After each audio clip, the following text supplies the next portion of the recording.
now that we've gotten that out of the way, we're going to work that into the show for sure. But it's Dave, December 1773, and with me is Ryan at December 1773. Hit the subscribe in the bottom right of the screen.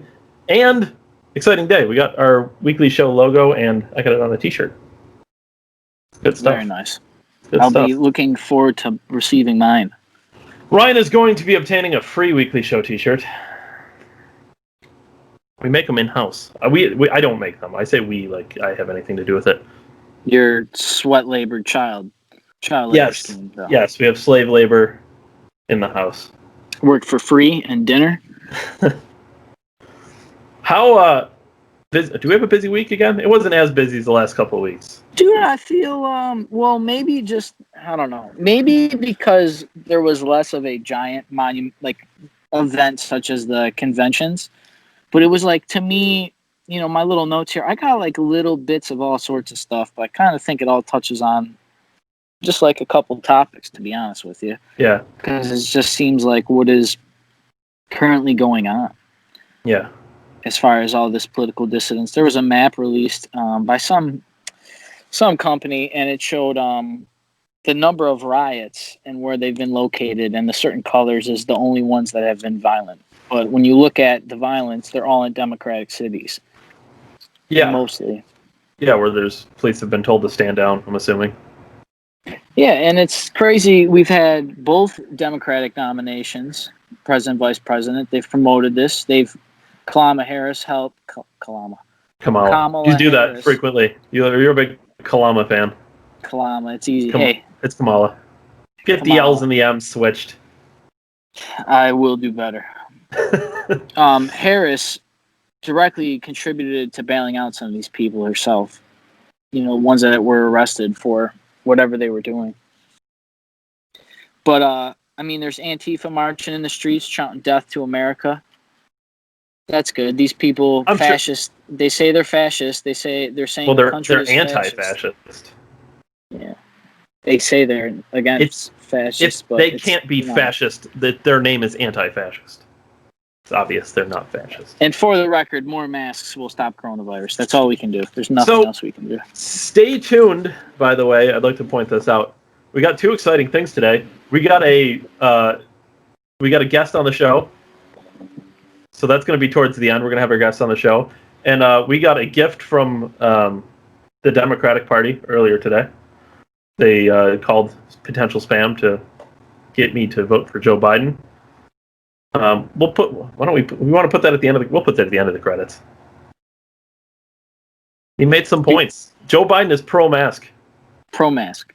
He's pro-mask. And he's going to get more equipment. We don't know how much equipment we have or how much we need, but we're going to have more of it. And it's not about Donald Trump. You know, it's not about the policies, but he's not like Donald Trump. No, it's not about Donald Trump. I mean, they just had a whole week dedicated to not being Donald Trump, but it's not about him. Yeah. At least for that guy. He's going for Biden because of coronavirus. So. I feel bad for that guy. He came ill-prepared for that phone call. Yeah, he wasn't ready. He sounded surprised that he made that phone call. He's like, when I heard him clicking, that's all I'm thinking. He's like, man, this guy's kind of regretting, because it's not like he can hang up. He's trying to, like, win us over, or over. I got a phone call the other day about a poll, actually. I answered. It was probably like 30 questions. Then I answered them. Told them Joe Biden was a big disappointment, and I was leaning Trump. I leaned him slightly favorably. Oh. Something I was thinking about, especially when that guy was talking. I know that will be later in the video, but I was thinking a great deal the other night about the political scale. You know, the four-sided square that you can be authoritarian. Yeah, it's like left. Well, this is going to be backwards. I got to be careful how I do this. It's left, right, and then authoritarian, libertarian at the bottom. Yeah, it's basically depending on whoever invented this.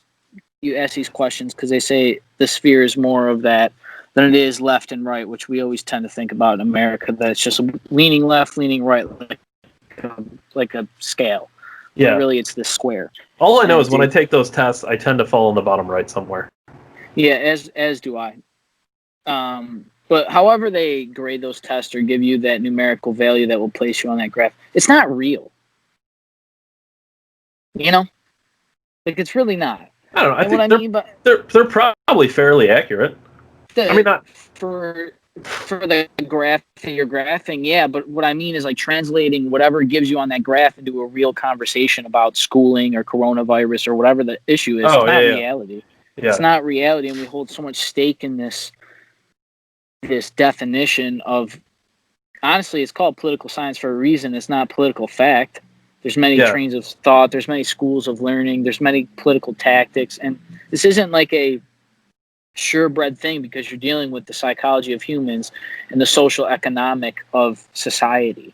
Like, it's not something that you're going to be able to just land on a map and then stick to that precinct the entire time that you have political discourse or political discussion or what's actually practical, what can be done, like anything of that nature. I've just been really thinking that because of all this talk, especially Joe Biden was in Pennsylvania this week and he spoke about white nationalists and right-wing militias. Once again, this is tying back to Mr. Kyle Rittenhouse that your actions directly and indirectly changed a whole lot when it came to branding possibilities for the Democratic Party.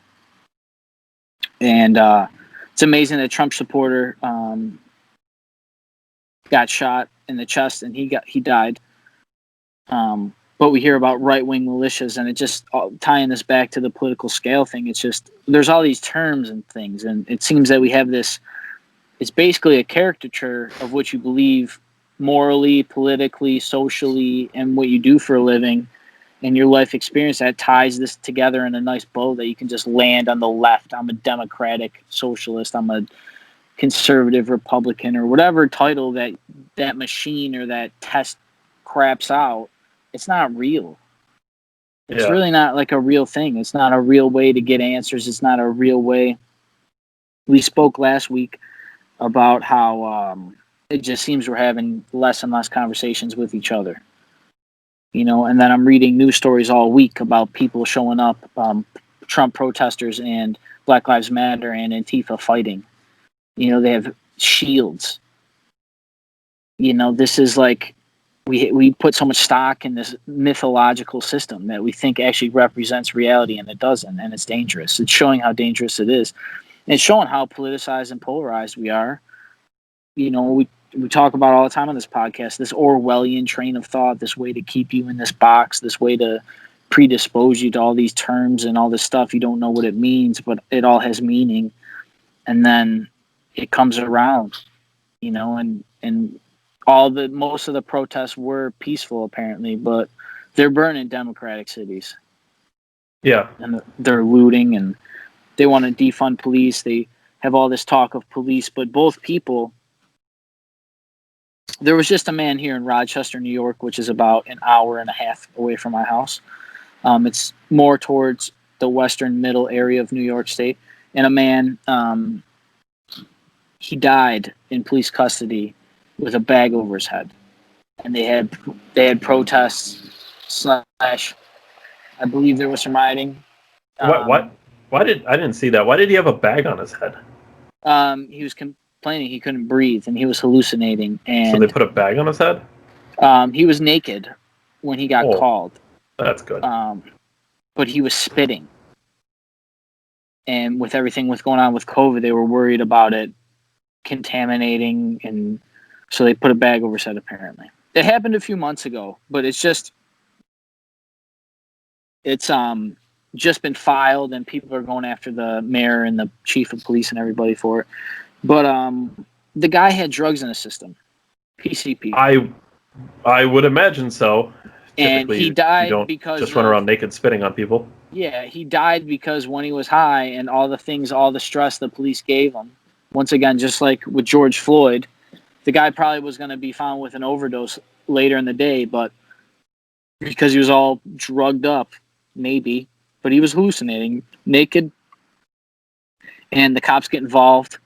PCP, from my understanding, is I had a teacher in school tell us her story on PCP, and that was the drug she hated the worst because of the way people are super strong and all this other stuff. Like, I don't think anybody but a cop could probably stop some of these people. You're not going to rationally talk to somebody on this dose of drug. It makes you really, really strong, from what I've heard.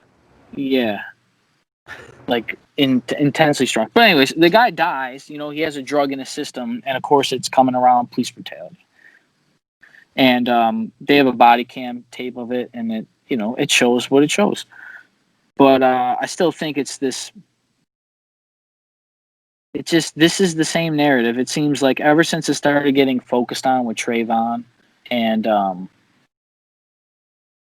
what was the other guy's name? The hands up name? Mike Brown. Mike Brown. With those two, it seems like that has been the standard now for the media to run this, almost cookie cutter thing. They were talking about Breonna Taylor. I read 2 different news articles about it, and they told the same story with the same words. Yeah, articles. I wanted to get into that a little bit too because I read some more about that. We kind of talked about this last week. I don't like just rushing into things without kind of hearing more and more of the story. But I read something. This is where body cams become really helpful and handy, and there's no reason they shouldn't all have them and all have them on at all times. But one of the police officers in the no-knock raid apparently had a body cam, and for whatever reason, they either won't or they can't at this time release the footage. I had imagined that footage would be tremendously helpful.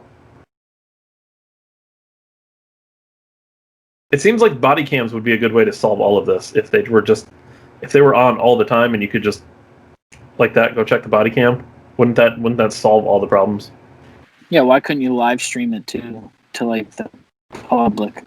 Yeah, you probably couldn't for public or privacy reasons or whatever. But I mean, in the case of an investigation or something, wouldn't it be the easiest thing in the world to just pull a body cam? You would think. I don't know. Like I've heard. Obviously, I'm all for it. As long as it doesn't invade on privacy of others or the police officer. Like I understand that cops got to have some level of privacy too, even though he's a public sector worker. But like, well, I don't know. He signed up for the gig, right?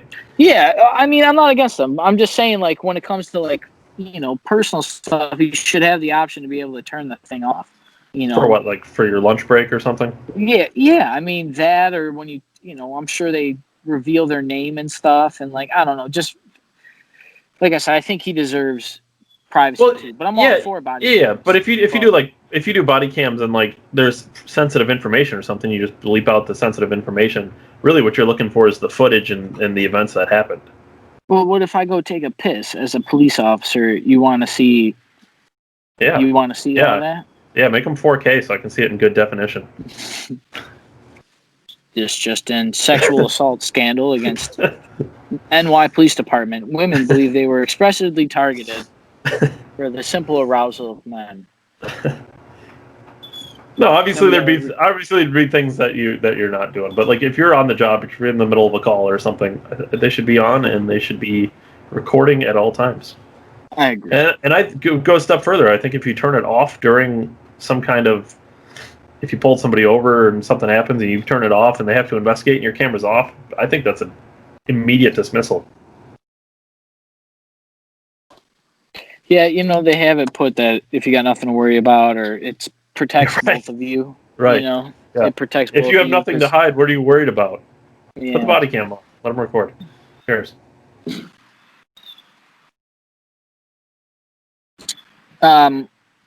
Yeah, I don't. It's crazy. It just seems like it's the political standard now. It's the narrative. This is what this all came from. Was the New York Times articles that had the same terminology now, having the same. It's the same story. I mean, it was literal copy paste. They just moved it where it was in the article, and like had different articles, paragraphs around it. Yeah, I'd kind of like to do that for our show. We could double the content really easily. Ooh, super dope. And just seem like there's all this news, all this bad news. Wow, these guys have just 5 shows a day and just have different titles. I would love to know how many articles are printed about all this shooting stuff and everything, and then compare it to like new breakthroughs in medical technology or, some good news in the world. Because statistically, by and large, we live in the greatest time. We have more access to healthcare, running water, education, better food, everything. Yeah, it's good times. There's less violent crime. There's less rape. There's less murder. There's less kidnappings. There's less violent crime overall. It's just everything's low. But you would think when you look on the TV and when they turn on the news and you see all this hyper polarizing stuff, you would believe it's the end of the world. It seems the media has like really realized that role over the last few years, especially under the it was always speculated that the media would give softballs to Obama and go light on him, and then since Trump, it's just been every day to the gas pedal. I'd believe it now more so than ever, just seeing how they can just openly act and deceive people. I mean, they're basically helping to be spokespeople for left-wing agendas. Yeah, that's nothing new. Yeah, I just mean that like I said, it was always theorized with Obama, and then under Trump, you've really seen something. It's fair to say there's no even kill news anymore. No, you have the entire left stream media, and then you have Fox News, which is they're basically right wing propaganda. So there's really no in between news. Yeah, and that's back to the whole compass, the political compass. It's just a theory. It's not even, but we hold stock in it. And they use it. They use it in the media. Right wing leaning people, and it's like, well, if you look at their voting record, they're not right leaning, apparent to that definition or whatever. It's like we've done a disjustice to ourselves. That whole thing of like, don't live by other people's labels and stuff, or how there's all these cliques. Well, it's like Washington is a giant clique. Apparently, they got labels. I'm a progressive. I'm a this. I'm a. It's showing its flaws. It's showing its flaws, man. I just want to do another. Wanted to. I saw that there was another person that died from police gunfire. And it was the DC case. I don't know if you heard about this, but this guy, they were called to the premises because this whatever behavior. The cops knew who it was, knew that he had problems with the law before. He ran. He was by a playground. The guy was running away, and then drew a gun on the cop. Cop shot him in the chest, killed him. There was that sounds. I was going to say that sounds open and close. You would think. That's even easier than some of the other cases. He was 18 years old. Well, then I don't know. I hate stuff like this because I feel bad, but what are you going to do? He could have had many, many more years to go. Yeah, I just don't know why you pull a gun on a cop and stuff, and then these narratives get painted. Black Lives Matter hijacks it, makes it something that it's not, or uses it to connect two things that aren't. It's basically like all the stuff they said about conspiracies and stuff. We're seeing like the inner workings of how your mind can affect your outcome that you want. Like what you're willing to put up with and what you're willing to do to get what you want. Like chanting "Death in America" in the streets of Portland, where I think this is their 100 days. This weekend is 100 days. 100-day anniversary for Portland. Yeah, and they were congratulations. I'd like to congratulate Portland. Their centennial. Yeah, their centennial event. Their centennial anti-fascist march. Yeah, they said 100 more and 100 more and 100 more, and it's like, are they being funded? Like, who has time and money and resources to sit around for 300 days every night? What do you mean? What do I mean? You couldn't just go all day long for 100 days without having a job? No, unless I took over 6 city square blocks. What if they're rotating? You don't know the plan. Maybe they all take a day off. Sounds highly organized for grassroots movement. No, it's not organized though, because it's not an actual group. That's what they say.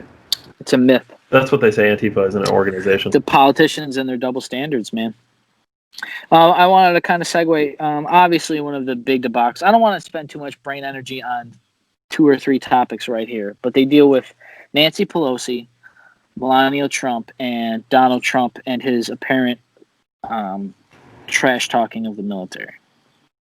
Yeah, I heard that story. Where does that stem from? It was an Atlantic article, and I'm pretty sure it was just like an insider of White House, and basically said that it was a White House insider. Can I guess real quick that it was an unnamed source? Yes. Oh, unnamed as far as what a shock! What a shock. Unnamed source says, create your own narrative here. Yeah, saying that he badmouthed the military and that like people that get captured or die or whatever, and it was obviously fake news.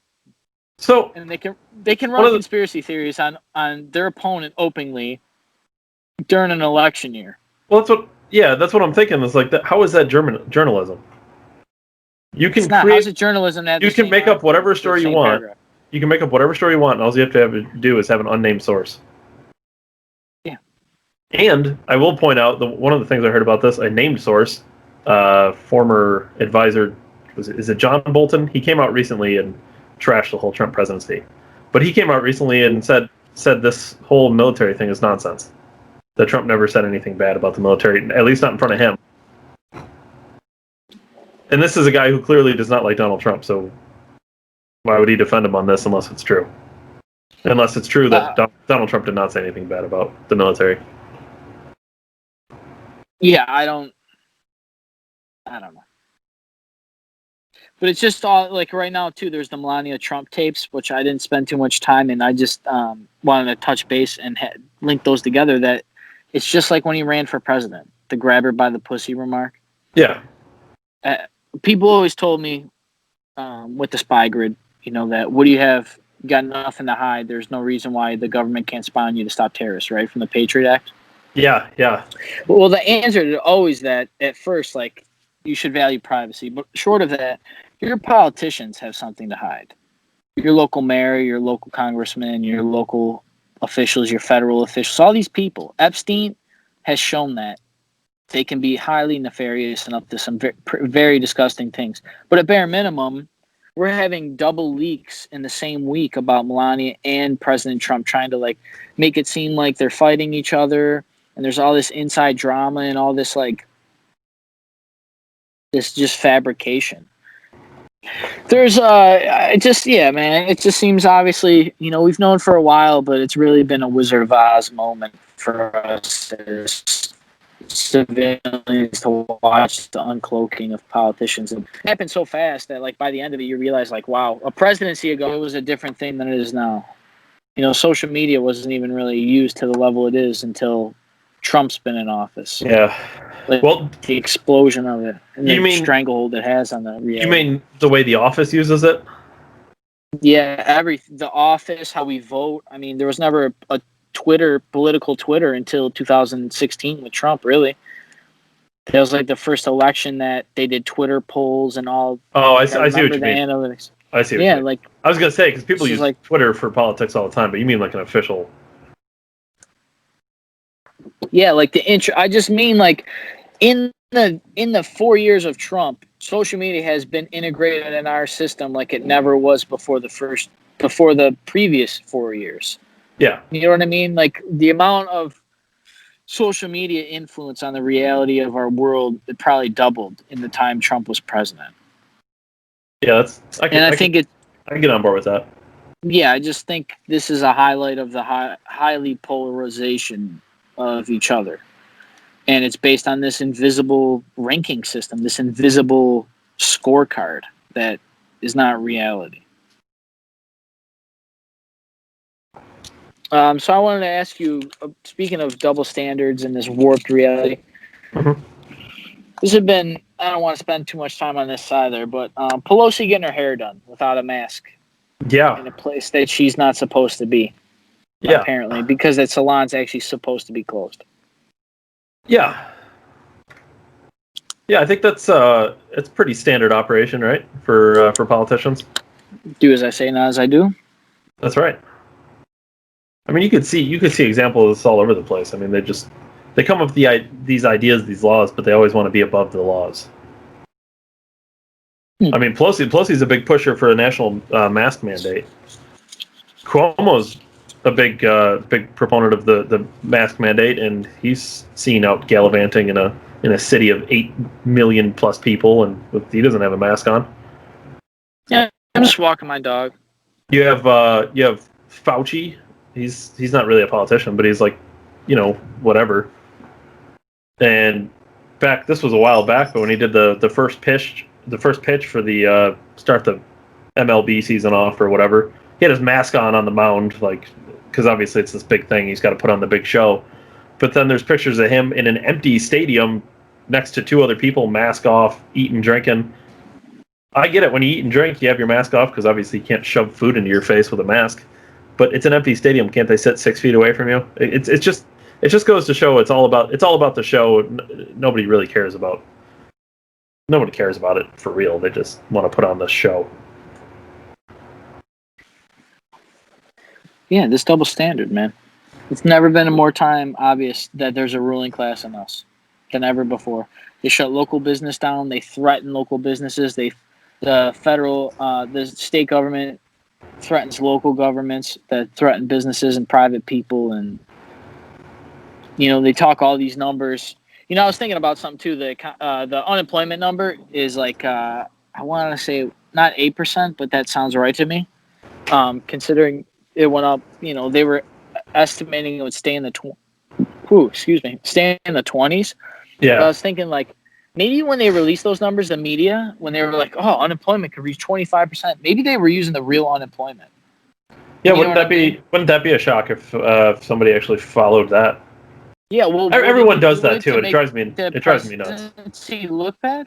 Yeah. Wouldn't you do it to make them look bad though? Like if you knowingly could add 5 percentage points onto the real unemployment, be like, look, unemployment is 20%, and then they come back like, no, not really, and then the news runs another article like, actually, if you factor in this, and this, this political double standard, this purposeful dividing place of us civilians from each other. Yeah, they could do it and actually be factual about it too, which is the weird thing. We've talked about this in the past, though. I don't like how people, throw the number around just to use it to their advantage or disadvantage this unemployment number, which is obviously fake and molded into a way lower number than it needs to be. Donald Trump did it himself. I mean, he talked about it when he was campaigning, how it's a fake number, which is correct. And then when it looked good for him, he threw it all on everyone's faces too. I don't like the unemployment number. It's a fake number. We know it's a fake number, and we just everyone uses it when it works for them.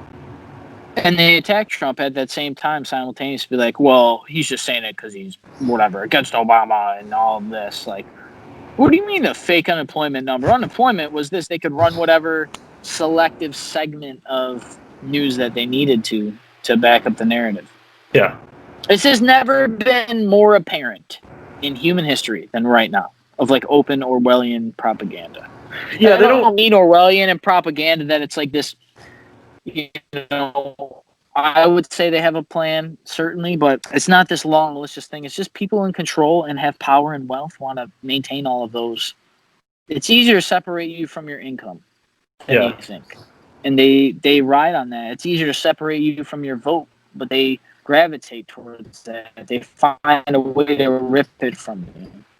And there's never been a time in human history that's more apparent that they use your emotion instead of your rationality to dictate where the mind of the country goes.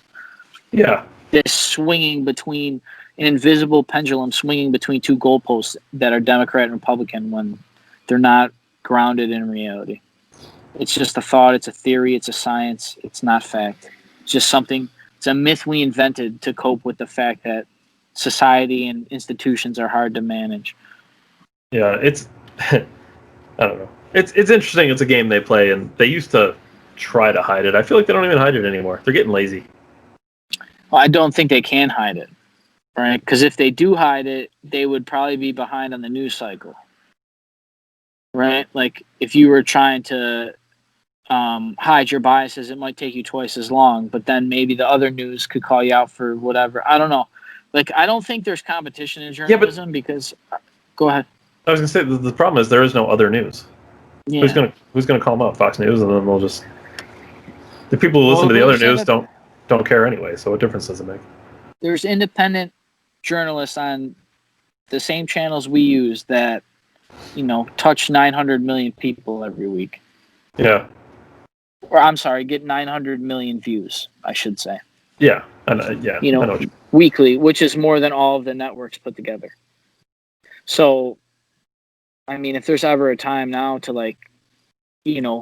You don't have to find your personality or whoever. I mean, here at December, we try to give you everything we have, give our analysis of it, and try to avoid some of the scrutiny of like picking the side. Like, yeah. But yeah, we gotta try to be consistent and just try to report what we have.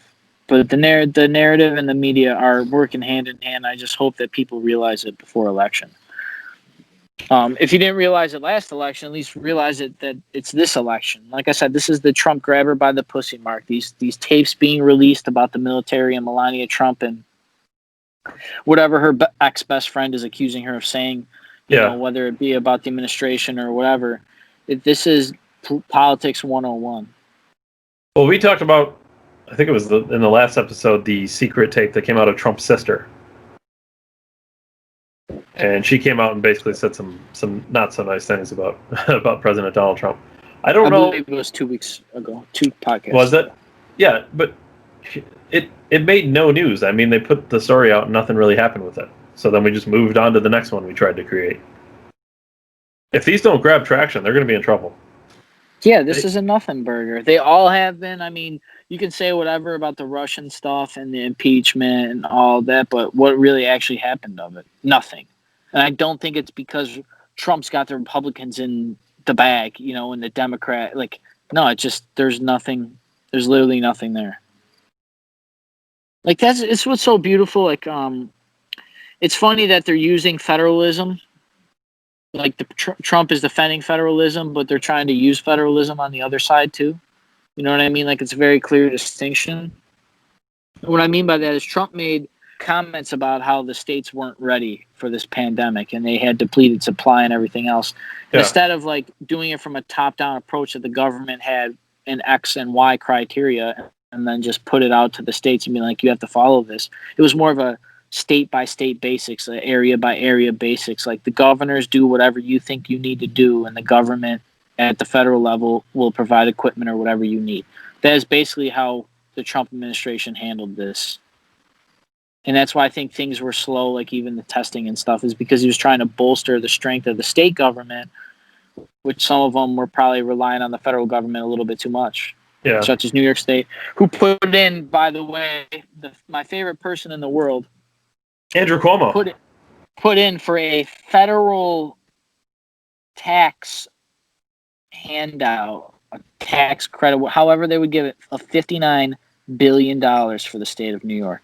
That'd be really helpful. That would help settle some of their deficits. I think that's just to pay our deficit for the year. That's not even paying. That's not even like paying towards anything. That's just the cost it is right now to run it. Yeah. Yeah, that's a bold move on his part. I can't imagine. Sure, it won't be a political process at all. I can't imagine they're going to approve that. They're gonna. They are? I don't know. They're gonna approve something. I think the government loves to give out money. Well, they definitely do, but they only do it if they get something out of it. They need favors. Like, hey, you fly me down to this island, right? I think the island's closed. Is that island closed? People still fly there? I don't know. There's cameras there. Hopefully they're still on. No, they probably shut them off. I can't imagine those are still on. So I got a question for you. Speaking of all this double standard and this narratives that's being driven by the media, do you believe the polls? No. I don't know. Let me say it this way. I believe the polls. I think they intentionally mislead the polls. I believe the numbers they have are correct. I don't think they're making them up. I just think the poll is bad. Yeah, they set their standard in a certain way so the poll looks a certain way. It's very easy to do. But because there's been this. If I went to a pro-Trump Facebook page and put up a poll right now, Trump versus Biden, who would win? Trump, 100%. Okay, and if I went to a pro-Biden page on Facebook and said Biden versus Trump, who would win? Probably Biden. I don't know. And if I went to some like Joe Jorgensen Facebook page and said, you know, who do you want to win, Joe Jorgensen, Biden, or Trump? Who's going to win? Jorgensen. Right. So these sound obvious, right? But Yes. what polling places do, and they make it less obvious because they don't go to a Facebook page for pro-Biden, but they know who they're calling based on the survey. They Not ask that guy. they ask in the survey. They say, "Hey, how do you identify yourself? Democrat, Republican, whatever." I identify as a Democrat. Okay, perfect. We've we have now polled this one Democrat, and this one Democrat says he would vote for Biden, and then they do it on a massive scale, and they say, "Oh, 70% of the people we polled were Democrats." This invisible political spectrum that isn't. You can even do it there. very easily. I could make a poll right now with Donald Trump, and he would win in a landslide. It doesn't matter. So, do you think they've gotten better at polling, or you think they've always been good at polling? They just put out shitty statistics, and Oh, they can. need no mercy. I think they know how to poll very well. I think they could easily make a poll that would be a true indicator. If you had a real poll indicator, not some crappy leaned poll, what do you think it would bring for the election in November? I think Donald Trump likely has a lot more support than some of the polls show. I agree with that. I think if you look at real events in real life, it's a better indicator than some of the polls they're putting out. If you look at Biden rallies that nobody attended, if you look at the DNC convention that nobody watched, those are people who are supposed to be enthusiastic. If they're not enthusiastic enough to watch a thing online, they're not enthusiastic enough to go to the polls and vote for you. Yeah, I agree. Well, maybe they're just waiting for this mail-in voting thing that they have to put in less work. That's more work than clicking a button to watch a video online. For sure. You're right. You have to be. What it's going to come down to is who's more enthusiastic to go and vote for their person. Yeah, I agree with your assessment that Trump has probably a lot more support than they'll ever give him credit for. Yeah, and we'll see. Yeah, we will see. I mean, once again, they're painting all these narratives. Biden's speech in Pittsburgh this week, he said he had a question if America would be safer under Donald Trump. But then he's saying all of this is happening in Trump's America. Now, the president, and himself in particular, has passed multiple criminal justice bills that were never passed under the Obama administration. He's let people out of jail. Now, just that aside, if you compare it to that poll that they even released at that photograph of all these areas that had violence, they were in Democrat-controlled areas. I think Trump's branding of it, that this is Biden's American, does make him look dumb because it's actually Trump's America. I understand that argument.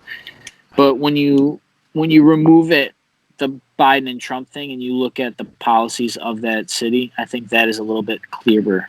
Well, and maybe you should have phrased it differently, but that's what he means.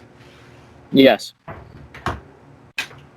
But I know why he's like, it's a quick Biden's America. It's like a very bumper sticker, 5-word saying. And they're good. They just like build a wall, lock her up, MAGA, build that wall, if I didn't say that already. Just like these quick things that he's good at. Sleepy Joe, hide in Biden, That's the thing, though, is people now have such a short attention span that you got to have these quick catchphrases and these stupid nicknames, and this is what it's become because people can't sit and think and watch and pay attention for more than 30 seconds. That's why headlines are everything. And that's why clickbait's so popular.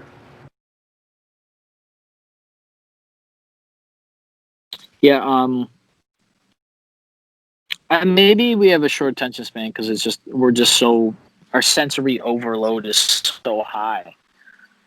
Because once again, the way technology has integrated itself into reality in the last 4 to 5 years. But I'll answer Biden's question for him. I don't think I'll be safer in a Biden American, based on defunding police, higher gun control, and the taxes they want to give. I don't think that's going to be real stable for job prospects or opportunity or anything. Are you sure you won't feel safe?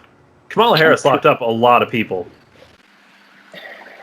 Like, she locked up a lot of people. She locked up way more people than I would. Speaking of, it's a good segue because California right now wants to decriminalize sex with a minor so that you don't have to register as a sex offender. Decriminalize sex with a minor? So they want to be so if it's within 10 years of age, you don't have to register as a sex offender. Wait, whoa, what? Within 10 years of age? Whoa. Yeah, so if I'm so like a 20-year-old, like a 20-year-old, so like a 20-year-old and a 10-year-old. Yeah. So it's legal pedophilia. Well, it's not legal, Dave. You're just not registered a sex offender. Oh, so you can do it. You still get in trouble, but you don't have to tell anybody about it. Yes. That doesn't make sense. Doesn't make sense. Maybe they want to. Maybe they want a pedophile problem in California, like they have a homeless problem, but they're batting 1,000. That's why people are fleeing these areas, man. I hate that so much. Isn't that a step towards legal pedophilia? Absolutely. They will legalize and mainline pedophilia. They'll do whatever they have to. Put it in with LGBTQ. They'll lower minimums. I don't think... I've had personal... Go ahead. I don't think, by and large, like the LGBT community is... I think, by and large, they're anti-pedophile. I don't think there's a mainstream push from them to include pedophiles. I think they're against them too. I think at some point they will push for mainline pedophilia. I don't like it. Yeah, it's odd. It's an odd thing, man. But it's a perfect segue saying Kamala Harris locked up all these people for minor drug offenses that I would feel safer in America when California just passed this horrendous bill. Yeah, so, the good news is you're not 10 years old anymore. So you won't have to worry. I have young girls in my family. Yeah. Just some of the conversations we've had, by young girls, I mean like teenager years, just starting to date, that kind of thing, hanging out with their friends without their parents, that age. Uh-huh. And just some of the conversations we've had is just like, I feel so bad for them. Boys are dumb and gross, man. We're dumb and gross things, man. I think that's going to be the quote at the end of the credits. We're dumb and gross. Yeah. And everything's so intensified. That's what's, I think it would do a lot of people a lot of good to unplug for a little while. I recently got a new cell phone, and I was down for 2 days. And as much as I wanted to interact and do all this, I took it as a time to enjoy it, and I didn't miss it other than when I wanted to do my normal ritual with certain things on technology. But for the most part, it was a cleansing experience. I likely won't do that. I probably won't join the cleansing. Well, with all this news going on, I've been hitting it hard as far as just trying to stay up to date, just to give the viewers some condensed news, man. It's a lot. I think, honestly, if I didn't have this venue to express this stuff, I can see why people are all built up. Because I talk about it and I let it out. I have conversations with friends and family, things other people don't do. Once again, talk religion and politics with people and do it not like these riots and stuff. Maybe changing minds one-on-one is way better than trying to change a crowd of people, because it just seems the protesters, there's counter-protesters, and then they're fighting, and this is just not good for America. Yeah. I wanted to touch base on just one thing with the Pelosi here. One of our viewers reached out to me, a friend of mine, and yours, David, and he said that Nancy Pelosi apparently left the state of California as well. He wanted me to do some looking into it, and what do you mean? She moved? She left. She left and went to another state for some kind of sit-in. So I don't know if it was a political thing. I could not find anything. No. I tried, man. It kind of got buried by her getting her hair cut.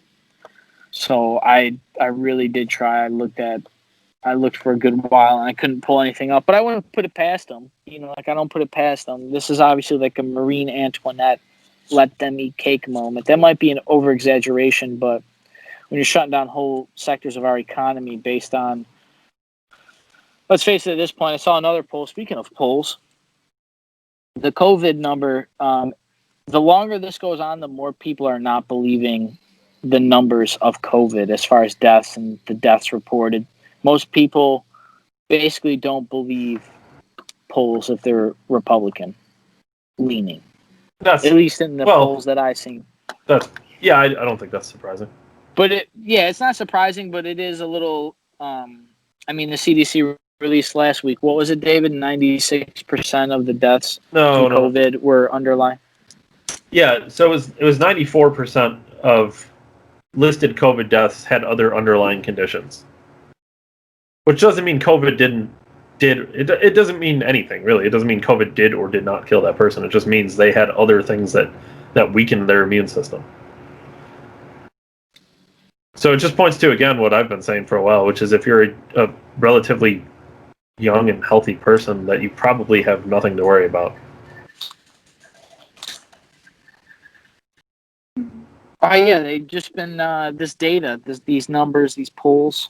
I'm glad people are waking up, but I think it's a little too late in some areas. So what about you think about this vaccine talk, that they'll have one ready by the end of the year? Because the guy also brought that up on the phone conversation. Yeah, he said we won't have a vaccine for a while. Yeah, he said he doesn't know anything about it, really. He seemed like a fountain of no knowledge. He was a dry fountain of knowledge. Sounded like he had a paper to read off of. They didn't give him. Here I am. They didn't give him any information on that paper. Yeah, I don't know. The vaccine. I talked about this, not to sound too much like conspiracy cast, but I think the vaccine, the availability of the vaccine will depend on who wins the election. And do you think it will be faster under Trump? No. I feel like a vaccine will more magically arrive if Biden is the winner.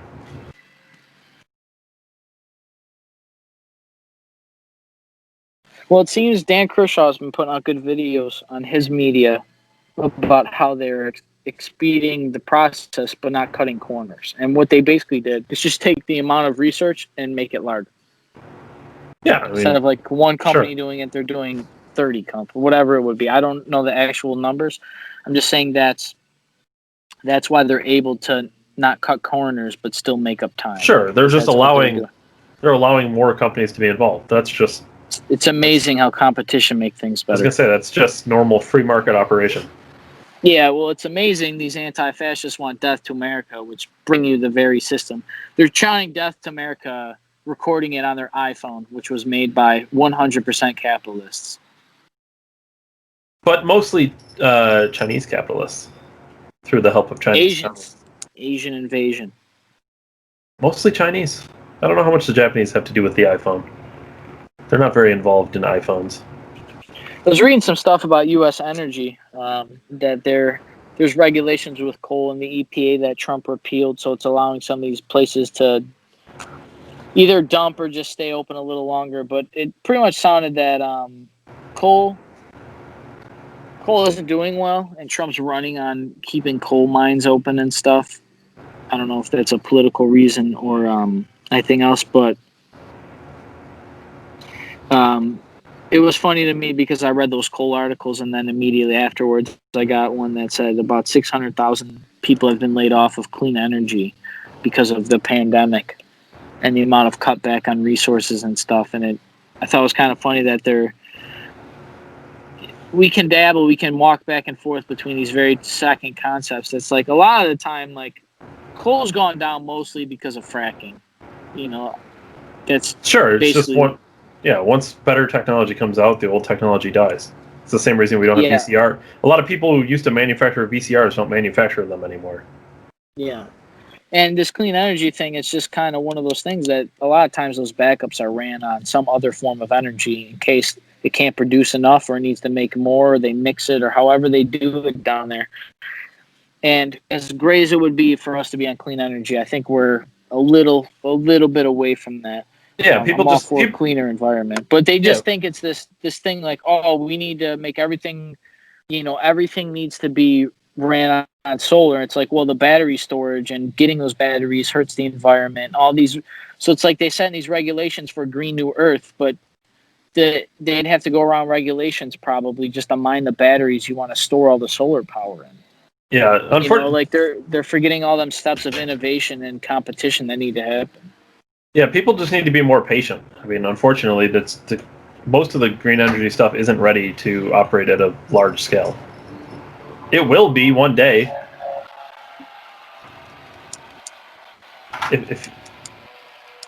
If you look at electric cars, I mean, 10 years ago, electric cars weren't ready. They just weren't. I mean, electric cars, you'd run 10 miles and you need a charge. Like, it just wasn't feasible for most people.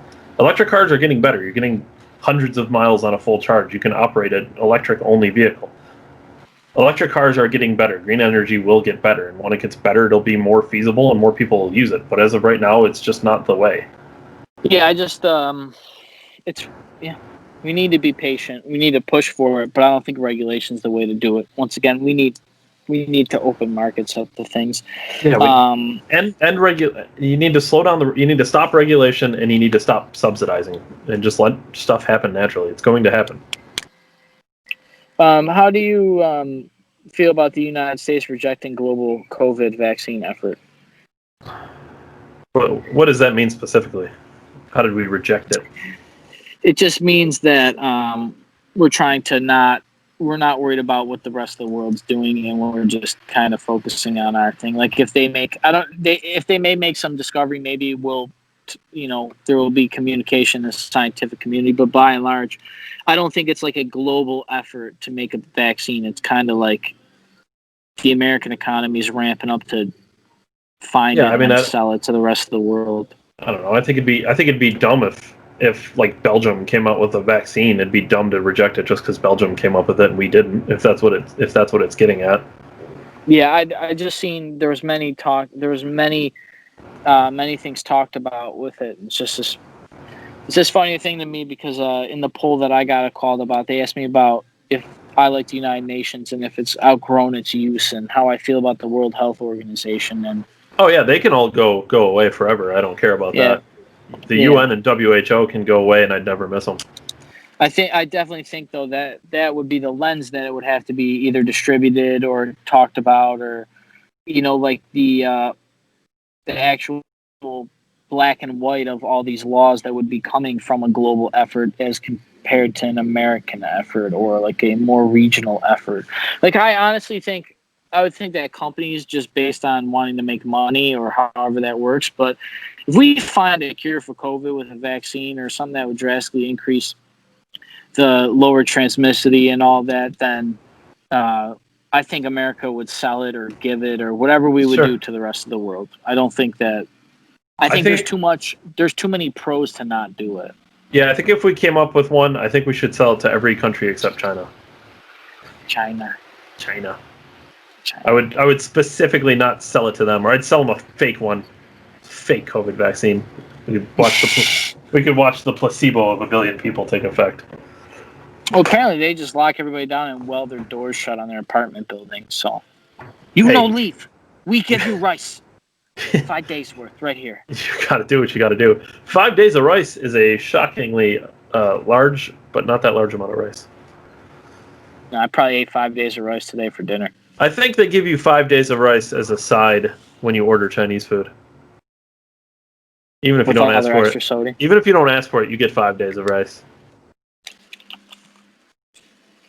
Yeah, man, I don't know what else you kind of had for points, but really just, like I said, my points are really coming down to the double standard in politicians and media.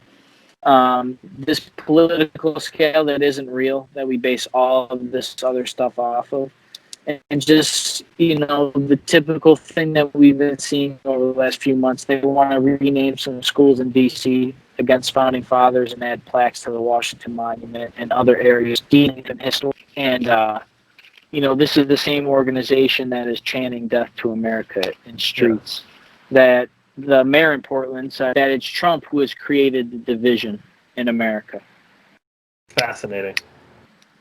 I got a couple things. We'll get to our special guest in a little bit, but I got a couple things here. A couple of the headlines. We shared it on our page.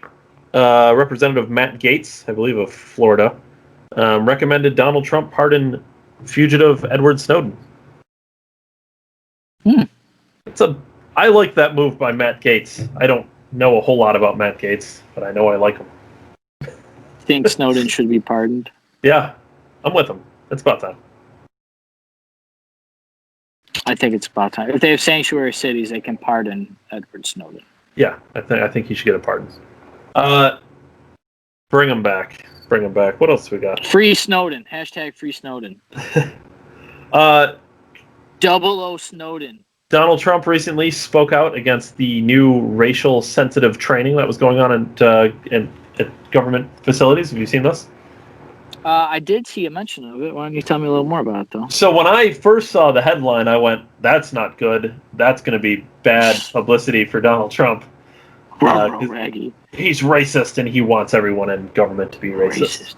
So further investigation finds that some of the racial sensitive training, and this is just a couple of the quotes from it, these are quotes from the racial sensitive training. Virtually all white people contribute to racism. Nice, that's sensitive and racially sensitive. Or are required to say that white people benefit from racism.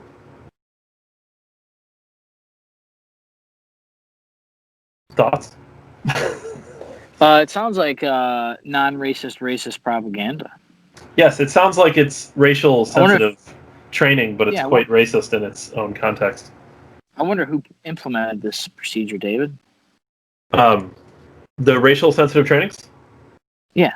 I think I saw somewhere they came under the Obama administration. It was an executive order. Oh, the little golden, little under executive order. Yeah, I guess if you want to make it about that.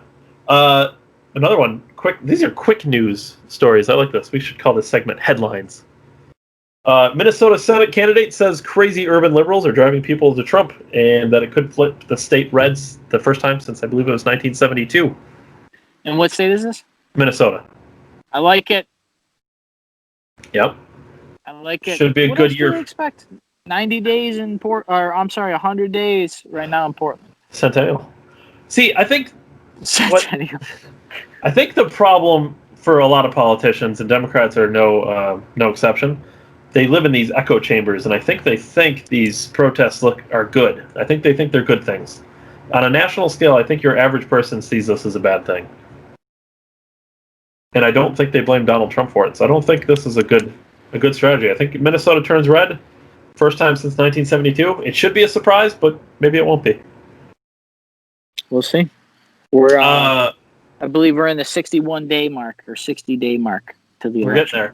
We're getting there. We keep saying we need to have a. Yeah, I was going to say we keep saying we need to have a countdown, and I haven't done it yet. Just like our Instagram post, pure laziness on my part. Get on it, Dave. I don't know what I need. What do I need to do, David? Kamala Harris says a COVID vaccine before the election. I wouldn't trust Donald Trump. I don't know what that means. I don't know if she would. I thought it took more than one person to solve this. Well, that's what Mr. Joe Biden enthusiast called about. That's what he said. Kamala, so what happened to we trust the scientists? Do we not trust scientists? They can't be. Got corporate greed. We've been told scientists cannot be politicized. So whether Donald Trump's president or not, if a vaccine comes out, don't we still trust the scientists? Or are they politicized? You can't have it both ways. Do we trust scientists or do we not trust scientists? We don't trust scientists that work for Big Pharma. Well, that's a lot of them. And like lastly, I'm super excited about this headline because I love Tiger King. You guys love Did you watch Tiger King? Are you not a fan? One episode. I couldn't do it, dude. Come on. It got reminded me too much of my father. I know, it's tremendous. He should have a Netflix show. So Tiger King. No, are you familiar with season? Are you familiar with the Carol Baskin thing? Like where people Here's said what I've she here's killed her what I husband. think, that she fed her husband the tigers, right? And Okay. blamed Well, she this said he just. American guy. Well, no. What she said is he just took off. He went in a plane to Colombia or something and disappeared. So That's anyway, fine. somebody stepped forward, trying to get this right. It was Carol Baskin's maintenance guy's sister or wife, something. So I think it was a wife. The wife of a maintenance guy who used to work for Carol Baskin. Okay. She stepped forward and said there was some shady shit going on, and I thought, well, this could be just somebody trying to capitalize on the fame of a season of Tiger King or whatever. Maybe she's just trying to get some news coverage. Turns out she reported this back in 2000 also. That the husband, who was the maintenance guy for Carol Baskin, was actually in on the murder and disposal of her ex-husband, Don Lewis. Apparently, the maintenance guy came home one day with a secret freezer or fridge. I think it was a freezer, and it had a padlock on it, and it was there for a couple days, and then it disappeared. And then apparently he also made a remark to her that that he would put her in the grinder like he did with Don Lewis, which that sounds... I don't know if somebody would say that, but either way, some more takes on Carol Baskin and the alleged killing of her ex-husband. That sounds very white trashy and highly not entertaining. It's extremely entertaining. I love Tiger King. See, they're doing another season, and I don't know. Wish the other season's not going to live up to season 1. No, it's going to be weird because you weren't expecting season 1. You're like, that's what correct. is this freak show? I actually didn't watch it for a long time, just based on like the title and everything, like the title screen and the description. I'm like, this sounds weird. And then like so many people I knew were talking about how tremendous it was. I was like, I'll give it a shot. I just couldn't watch it because it reminded me of like a gayer, more drug-induced version of my own father. Did you say a gayer version of your father? Are you implying he's somewhat gay? Not that there's anything wrong with that. Back to its roots. We're very pro. No gays. No, God, that's getting cut out. We're very pro gays here. Are we pro gays? I'm pro gay. Are you pro gay? I'm pro gay. Super pro gay. I don't think it matters. Who cares? I like the gays. I'll even go to their... I won't go to their bathhouses that were shut down, apparently. If you don't get that reference, you will have to stay tuned to the end of the credits to hear my phone call with...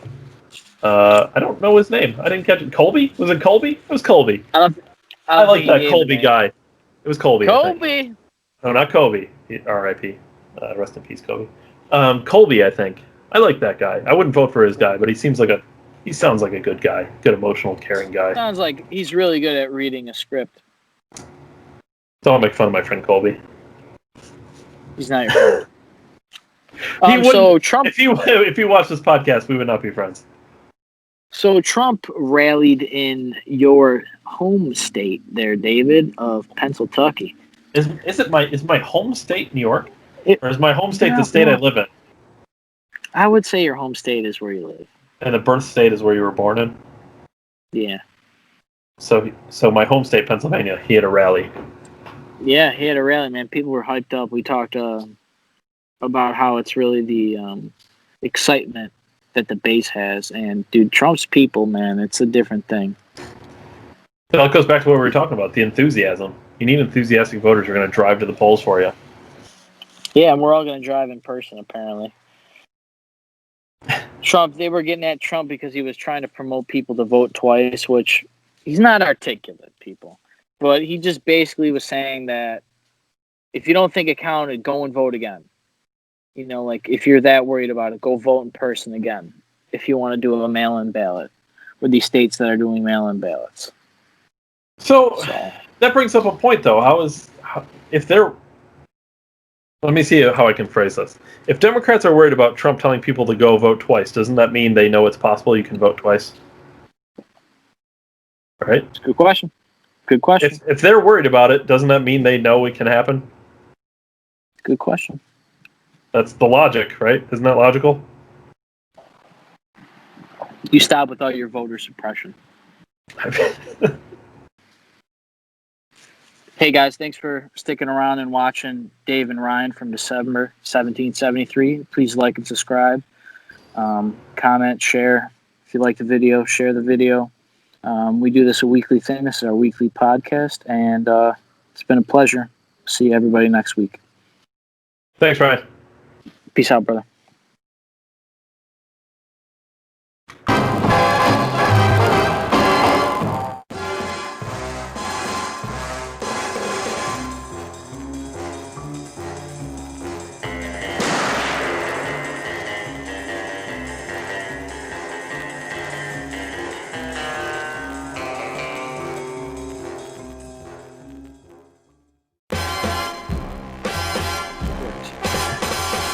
We're making it work. I have potential spam calling me. Should I answer it on air? Hello. The extended warranty for your car. Hello? Hey, David. Is this David? My name's Colby, and I'm calling from the Democratic Party. Oh, this is perfect. Okay. What can I do for you, Colby? Awesome. Cool. I was wondering, there's a lot going on in the world, and one reason I'm calling today is because I really care about coronavirus, and I just want to make sure that we have someone who can help us get out of this situation. But you care. Hold on. You care about what? Resolving the coronavirus pandemic. Oh, coronavirus. So, okay. Yeah. And I was wondering if we can count on your support today for Joe Biden. Joe Biden. What's his plan on the coronavirus? He might be able to get me here. He might be able to win me over. Yeah. So his plan is to manufacture more masks and PPE and just like other equipment. Okay. To have like proper like social distancing, increase funding for research. Ask him why. Been supporting people wearing masks. Masks have been proven to be effective if you have two people talking and they're both wearing masks. Yeah. Transmission rates go down to about like 5%, where normally it would be like much higher. Great. So I think he's like represents like cultural change and like just like leadership change. Yeah. Regarding coronavirus. Ask him about vaccines. The difference between Biden and Trump. How much like masks and PPE equipment do we have currently? I don't know the exact numbers. Oh. Do you know the exact numbers by any chance? No, I don't have it in front of me. I was hoping you would know. Yeah. Sorry about that. Oh, okay. Well, that's fine. I mean, do we have like too much? Not enough? Yeah, we don't have enough. We don't have enough. You don't know the number, but you know we don't have enough. I don't know the exact number. I just know that my sister's boyfriend, who works in New York in a hospital, yeah, is reuse his masks, and that's like not safe. Like he's trying to, make sure people don't get sick, and he can't even guarantee that he himself won't get sick. Yeah, that's a real like problem. Scary for me personally because I'm concerned about him and my sister and the emotion. Like he's just doing his job. Like he didn't sign up to deal with the pandemic. Well, but he's out on the front lines, and it's a difficult situation. But I think we need a leader who will like get us out of this situation. Yeah, no, definitely. I would definitely like that. Vaccine research. Why would Biden's be better than Trump's? What kind of what's Biden going to do with like vaccines? Do we have a vaccine coming out soon? Has he got any plans for vaccines? And why it's different than Trump's? We don't have any vaccines coming up soon. I do know that it's a process that takes time. So in the meantime, what we need to do is contain the spread. Like that's the best thing we can do. It's kind of like HIV. Like we don't have a cure for it yet. Sure. But the best we can do is did they shut the economy down for HIV? Yeah, that's a good idea. What about HIV? I mean, should we think about maybe shutting down I don't know, when we talk about coronavirus and stuff, how we shut down the economy, should we do that with HIV too? Well, the thing is that coronavirus is spread in a different way than HIV. Oh, okay. In San Francisco, we actually shut down bathhouses back in the 80s. Yeah. So there's shutting down spaces where diseases are spread. Yeah, that's a good point. It's actually pretty effective. Yeah. Are bathhouses still shut down? Well, right now, HIV is more, I guess, controllable. We have adequate testing for it. Okay. We have better ways to stay protected from it. Yeah. When would they have? Yeah, I think coronavirus, we still have a lot of work to do. Just getting. How long do they think? Getting testing adequate, there's a lot of work. How long do they think? The way I think about it is right now there's fire, and we just need to put out the fire. Yeah. While we try to get more equipment to deal with it. So would Joe Biden beat this disease or the coronavirus? Well, I think something this like intractable, it's not just like one person that can solve it. Sure. It's like the whole country like working His together. administration. But I think he would do a lot that would help improve the No, situation. I agree. I agree. So you're calling. So just to get it all together, I'm trying to get it all together so I can try and get some support here. You're calling to let me know that Joe Biden has a plan to have more equipment, but we don't know how much equipment you have, and that one person can't really beat or help with the coronavirus, but he's gonna be the guy who does the best. Yeah, he's gonna do the best. Interesting. I think like pandemics, like even the 1918 pandemic, that took I think a couple of years to deal with. I don't think we can expect that it's gonna go away in like a few months or like a year or two. Like it's gonna take a while and it's gonna take coordinated effort. Do you think the 1918 pandemic could have been beaten quicker in today's environment? What I mean with like today's technology and stuff, do you think we could have got through it faster? I'm not sure about that, but I do know that Donald Trump, I don't want to make it about Donald Trump, but he has, that's a good plan. Diminished the severity of the situation. He's encouraged people to gather in person. He has disputed the efficacy of masks, and that's not really helping. Like that kind of leadership is just encouraging more people to take risks. The whole so he talked about hydroxychloroquine, that's putting people's lives at risk. And I think we just need to look at the facts is that there is no cure right now, and we need to do what we can to prevent it, which is social distancing and wearing masks. Yeah. Don't doctors provide? I hate social distancing. Yeah. So is there a black market? I mean, I'm just confused. Is Donald Trump prescribing hydroxychloroquine to people or doctors? So he's been encouraging people to talk to their doctors about it or to seek it out themselves. Right, but if I went to a doctor and said I need hydroxychloroquine, wouldn't they just say no if it doesn't work? I've never tried that, so I don't know the details. But I do know that there's a shortage of it, and people who need it for other diseases are having trouble getting access to it. Well, not coronavirus. I can't just get it without being prescribed, right? I can't just walk to Rite Aid and get hydroxychloroquine. Well, I don't know the details exactly, but it is it is a bit concerning when the leader of the country is telling people to get something that is not helpful. Sure.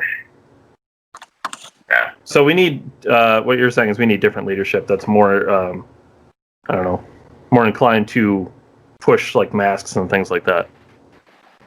Yeah, to push masks, to look at the situation, say this is a difficult situation. It's not going to get better in time and for any arbitrary deadline, the election or anything. And there's no magical bullet, but there are things we can do, like wearing masks and social distancing that can help.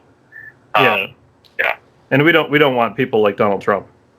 Right? Correct. I think it's about more what Joe Biden can offer than Donald Trump. I think the world is just much bigger than him.